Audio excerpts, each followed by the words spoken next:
Ada begitu banyak kisah di dalam Alkitab yang jika kita perhatikan satu persatu secara cermat, ternyata beberapa di antaranya merupakan kisah-kisah yang cukup unik. Salah satu peristiwa tersebut adalah kisah yang pernah terjadi pada masa Yosua. Kisah ini menceritakan mengenai adanya fakta bahwa waktu yang kita lewati pernah berhenti. Yosua 10 ayat 12-13. Lalu Yosua berbicara kepada Tuhan pada hari Tuhan menyerahkan orang Amori itu kepada orang Israel.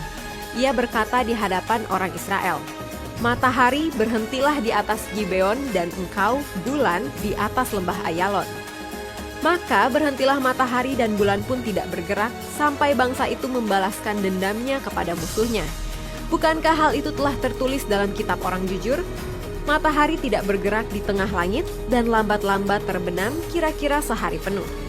Dalam ayat ini tertulis matahari berhenti atas perintah Yosua. Bukan hanya itu, namun bulan pun tidak bergerak. Lalu apa yang sebenarnya terjadi? Latar belakang. Peristiwa dalam Yosua pasal 10 dimulai dari pasal sebelumnya mengenai perjanjian Israel dengan Gibeon. Yosua 9 ayat 3-27. Orang-orang Gibeon yang tinggal di Kanaan mengelabui Israel untuk membuat perjanjian damai dengan mereka dengan mengklaim bahwa mereka datang dari negeri yang sangat jauh di luar Kanaan. Mereka memohon agar tidak dibinasakan oleh Yosua, sehingga Yosua pun berjanji untuk tidak mencelakai mereka. Perjanjian ini memicu konflik berskala besar di wilayah selatan tanah perjanjian. Raja-raja lainnya yang berada di wilayah Kanaan datang menyerbu Gibeon. Kelima raja tersebut ialah Adoni-Zedek, Raja Yerusalem, Hoham, Raja Hebron, Piream, Raja Yarmut, Yafia, Raja Lakhis, dan Debir, Raja Eglon. Matahari dan bulan berhenti. Gibeon kemudian memohon bantuan kepada Yosua. Karena perjanjian mereka, Israel wajib menolong orang-orang Gibeon. Lalu Yosua dan tentaranya berangkat untuk menolong Gibeon. Semalam suntuk mereka melakukan perjalanan hingga sampai di Gibeon. Serdadu-serdadu dari kelima raja itu menjadi takut dan lari melihat tentara Israel datang. Kemudian Allah menyebabkan hujan batu besar dari langit, dan lebih banyak lagi prajurit musuh mati oleh karena hujan itu daripada yang dibunuh oleh tentara Yosua. Dalam serangan tersebut, Yosua melihat bahwa matahari akan segera terbenam. Tidak lama lagi gelap akan tiba, dan banyak prajurit dari kelima raja jahat itu bisa melarikan diri yang kemungkinan mereka luput dari serangan bangsa Israel.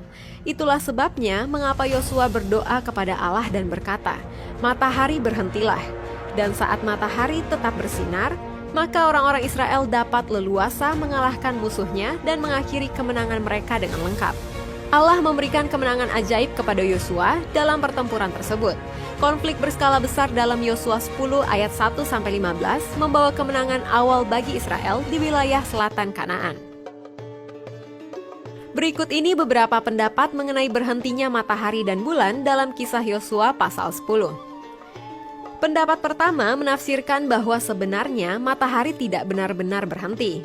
Yang terjadi adalah Tuhan hanya memberi cuaca yang lebih panas pada tentara Amori sehingga mereka kepayahan dan dengan mudah dihabisi Yosua. Ini jelas tidak sesuai dengan teks Alkitab. Pendapat kedua mengatakan rotasi atau perputaran bumi tidak berhenti. Yang terjadi adalah pantulan sinar matahari mengenai bumi lebih lama dari biasanya. Sehingga walaupun sudah malam, matahari masih kelihatan sedikit sinarnya. Teori ini juga tidak cukup kuat buktinya. Ketiga, penafsir lain lagi mengatakan bahwa ini adalah bahasa perlambang. Alkitab dipenuhi oleh bahasa perlambang seperti misalnya ular bisa berbicara kepada Adam dan Hawa, Tuhan bertahta di sorga, sedangkan Tuhan tidak benar-benar sedang duduk di sorga, dan sebagainya. Pandangan ini juga sulit diterima. Keempat, pendapat terakhir ini mengartikan bahwa peristiwa ini persis sebagaimana tertulis dalam Alkitab. Matahari berhenti di atas Gibeon. Hal ini disertai dengan dua alasan kuat bahwa Tuhan adalah penguasa alam semesta. Semua hukum alam tunduk pada kuasanya. Jadi, kalau ia mau melakukan mukjizat dengan melanggar hukum alam, ia bisa melakukannya. karena Dia yang menciptakan hukum alam. Karena Alkitab mencatat bahwa belum pernah ada hari seperti itu, baik dahulu maupun kemudian, bahwa Tuhan mendengarkan permohonan manusia secara demikian, sebab yang berperang bukan bangsa Israel, melainkan Tuhan. Yosua 10 ayat 14. Nah, bagaimana menurut Jesiers kisah berhentinya matahari dalam Yosua pasal 10? Kasih komentar kamu di bawah ya.